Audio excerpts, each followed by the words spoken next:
সুরের পরম্পরা শুরু করেছিলেন কাজী নজরুল ইসলাম। তার ছেলে কাজী অনিরুদ্ধর পর সেই সুরের পরম্পরাকে এগিয়ে নিয়ে যাচ্ছেন তার নাতি কাজী অরিন্দম। শনিবার রবীন্দ্র সদনে কাজী অনিরুদ্ধকে শ্রদ্ধা জানানো হয়। হাওয়াইন গিটার বাজাতেন নজরুলের ছেলে, তাকে দেখে গিটারে মজেছিলেন কাজী অরিন্দম। এদিন বাবাকে শ্রদ্ধা জানালেন গিটার বাজিয়েই। নজরুল গীতি রবীন্দ্রসঙ্গীত আধুনিক, সুরের স্বরলিপিতে শ্রদ্ধা।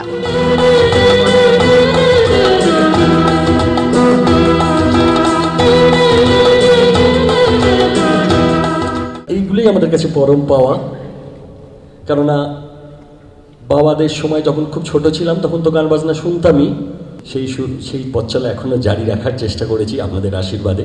ছোটবেলা থেকে একটা ওই সুর শুনে শুনে যন্ত্রের প্রতি ওর একটা আকর্ষণ জন্মেছিল। তখন আমি বললাম, তুমি কি এটাকে বাজাতে চাও? ও বলল, হ্যাঁ আমি বাজাবো। সিঙ্গিং গিটার, গিটার গান গায় বলতেন কাজী অনিরুদ্ধ। হাওয়াইন গিটারের গান ছুঁয়ে যেত প্রাণ। সব মিলে এই ভীষণ প্রতিভাবান পরিবার অরিন্দমের হাওয়াইয়ান গিটার বাজানো আপনাদের সামনে তুলে ধরতে, সেজন্যে তাদের ধন্যবাদ জানাই।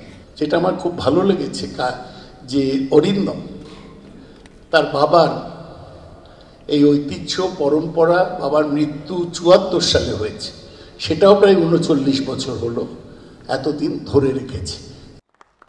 এদিনের অনুষ্ঠানের অন্যতম সঞ্চালক ছিলেন কাজী অরিন্দমের মেয়ে অভিপ্সা কাজী। সরাসরি সুরের জগতের না হলেও তিনিও সংস্কৃতি জগতের সঙ্গে জড়িত। সত্যজিৎ বৈদ্যের রিপোর্ট, এবিপি আনন্দ, কলকাতা।